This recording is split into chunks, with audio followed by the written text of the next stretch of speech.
This is the Marvel Legends series, X-Men Emma Frost, and this time she is in black. Her black outfit is what she wore when she joined Cyclops and Magneto and Magik, and they formed the Rebellion X-Men, the Revolutionary X-Men team, when they started recruiting new kids like Gold Balls. And it was a nice arc, and I thought I liked it. I really liked it. Here she is, more artwork of Emma Frost. Very cool. I believe this is a Walgreens exclusive, but out here in Manila we don't have Walgreens. As such, I picked up this figure at Our Toys. And right off the bat, I hope you will let me indulge a few minutes to do a public service, to the Marvel Legends collecting community, that this figure is plagued, full of quality issues with the paint apps. Unbelievable. It looks fine right now, but when I went to Our Toys, I sifted through 5 cases. That's about 40 different figures, maybe 39, because somebody had already bought one piece. And 40 different figures of Emma Frost in her black outfit. I could not find a perfect figure. Let me show you what's wrong with the figure in terms of paint apps. Let's start with the head sculpt. Okay, and as you can see, it looks perfect. Nothing too bad. Nothing wrong with it, right? But look at the lipstick. The lipstick is not painted on squarely. If you look at it, it should be on the corner of her lips, where the lips meet, and it's not. It's sort of skewed a little bit to the left, leaning. And I've seen some other figures that were either too high, too low, or some of the blue paint have like brush marks on top of her lip. That was really annoying. Next up, let's look at this head sculpt. There are some figures that weren't cut perfectly with the hair. There was some bit of plastic sticking out in that hair. That was very annoying.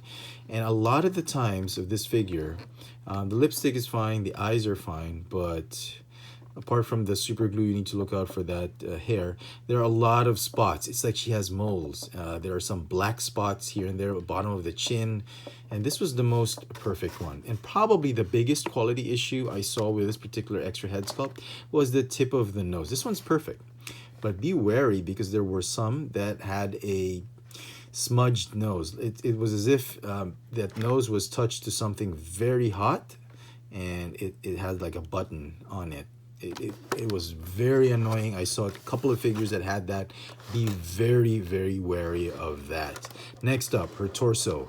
As you can see, flesh, plastic, and they painted it with this matte type of black paint that looks like a kid's crayon done over plastic. And look at that. It's not even completely covered. This is the best one I could find.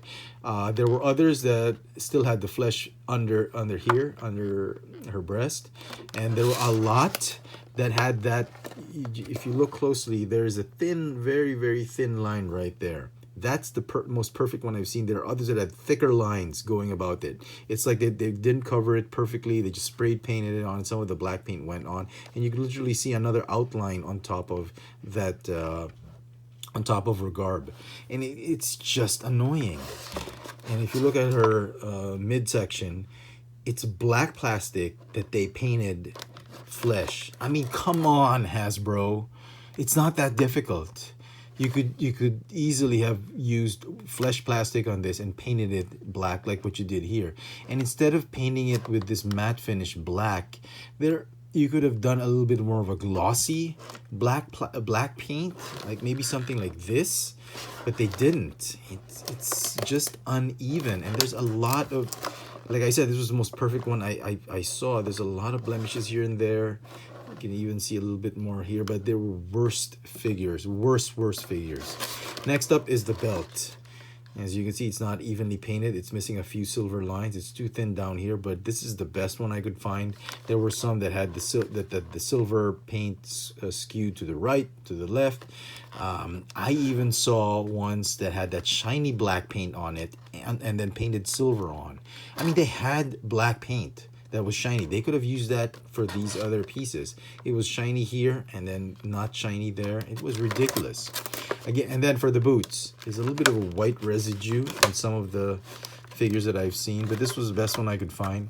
Other figures, like if you look at that sort of bluish white lines, there were some figures that had missing lines that sort of been scraped off or something like that, uneven lines. It was an absolute nightmare, and probably this one, the last one that I had to put up with. This was the most perfect one I could find, but then I saw the shoulder. And if you look at the shoulder, you see that red paint?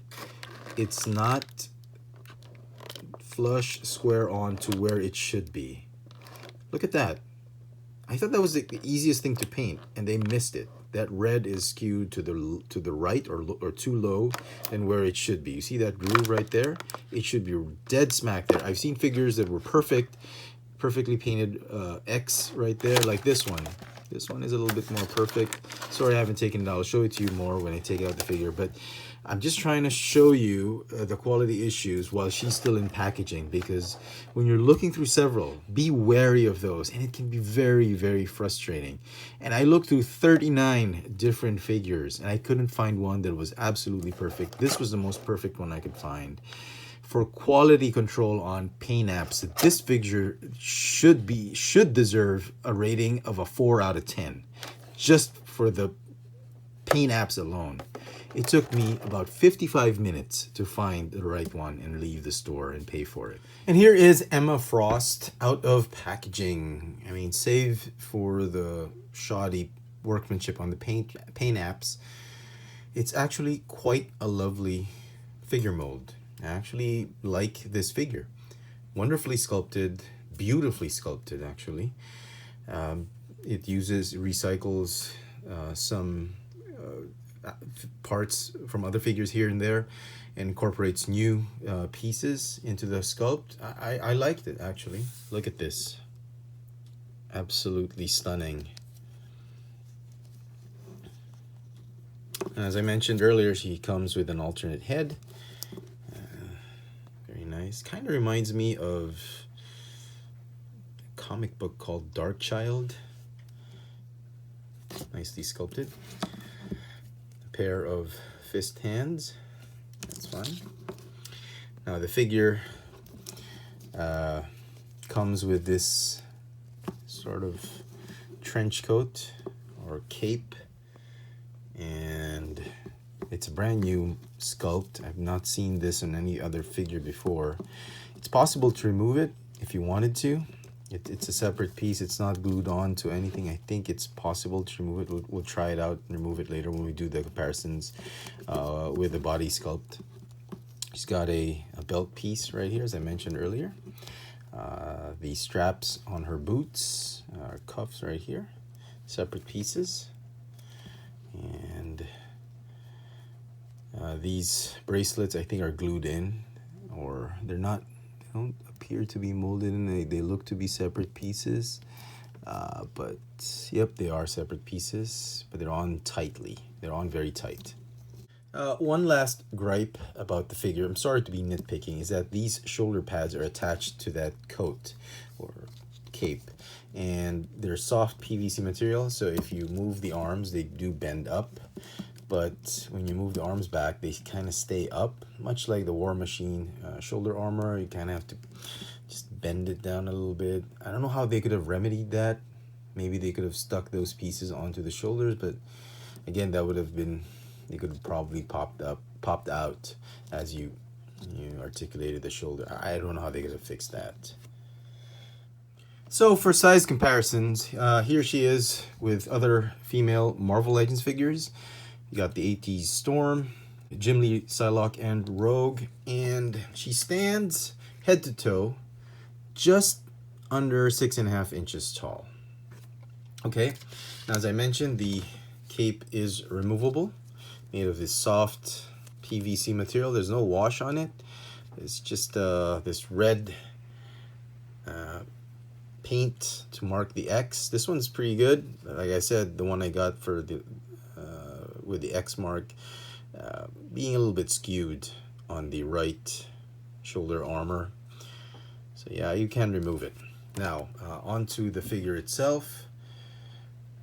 The head sculpts are brand new, obviously. I thought this was a repaint of the Mystique head sculpt. It's not. Mystique head sculpt has more layered, is a more layered hairstyle. Underneath, this one is a little bit more. They cut. It's like a barber's cut and a bobby, not a bobby cut, but a little bit more clean cut. Let's start with the feet. The feet look to be recycled from the original Emma Frost figure, not the crappy one, the one from the Toys R Us exclusive Puck Build-A-Figure wave. I think they just repainted it black. I could be wrong, but it looks exactly like that.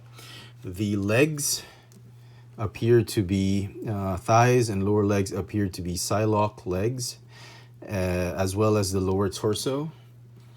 The lower torso, the abs, as well as the, oh, I was so glad that her rear end wasn't the Polaris or Electra mold. Thank God Hasbro decided to use the Psylocke mold. It looks like the Psylocke mold. I'm very happy with that. Not complaining at all. So the arms look to be completely new because they had to do the wrinkling effect. I could be wrong. This could be from another Marvel Legends figure that I did not pick up. I could be wrong, but it looks to be brand new. The hands, the open hands, look to be from Storm, exactly like this Storm figure.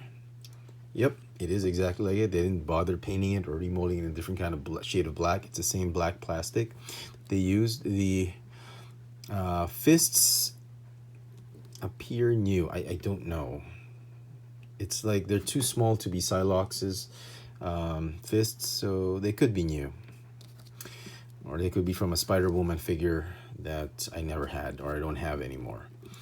Now, her bosom piece looks to be new, and I think they had to do that because they had to have this one. There's a little bit of a sculpting there for the hem of her tunic, of her top or blouse, and it's a very slight outline right there, just to demarcate where her clothing begins, and that to me looks to be like a new mold. The neck piece looks to be like a separate piece that they glued on, and so yeah, it's a good mix. This one looks very similar to what Magik had. I'm gonna show off Magik later so you can see it. So yeah, it's a nice mix of reused parts and some new parts. Really lovely sculpt. So some final thoughts on the figure. If you're a big Emma Frost fan and you're trying to collect all the X-Men, it's a definite must-have. Just be patient when you're trying to hunt her down. And when you find her, just go through several figures and be patient with it. Try to get the best one. She's not short-packed in any wave or anything like that. Walgreens will have solid cases of Emma Frost. If at all, if one case is delivered, there's going to be at least 8 pieces delivered to a store, 8 or 16 pieces, and you can go through several of them. And it's a shame that the paint apps really bring down the figure for me. It's a lovely sculpt. Hasbro could have done a wonderful, perfect figure with this had they kept tabs and kept close watch on the quality issues, and maybe just improved the whole process of painting the body of the action figure, because the face painting techniques, the techniques that Hasbro has been employing, are leaps and bounds ahead of many other toy products. But painting the actual bodies of the action figures, especially for the Marvel Legends, it kind of seems stuck in the Stone Age, and I wish there was a better way to address these quality issues. But as it is, it's a beautiful sculpt. Just make sure you get one with decent, acceptable paint apps. The figure is going to get an 8.5 out of 10 for me, mainly because I was very frustrated with the paint apps. So best of luck to everybody hunting her down. I hope you've enjoyed this video review. This has been the Marvel Legends series, X-Men, Emma Frost. Thanks for watching.